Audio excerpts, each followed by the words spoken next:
আপনি কফি বানাইতে পারেন তো? জি। আমার সোনার টুকরা রাজপুত্র ছেলে আসছে, আমার বড় ছেলে। তার জন্য সুন্দর কইরা এক মগ কফি বানায়া তাকে দিয়ে আসেন। মা, কথাটা পছন্দ হইল না? অর্ডার করে ফেলাইলাম, যান। যাও। আরে না, দেখি আপনার জন্য কি বানাইছে, কি মধুর চা দেখি।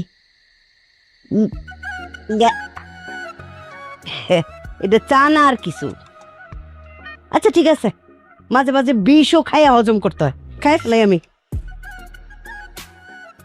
আঙ্গুর ফল খাইতে না পারলে টকি লাগে।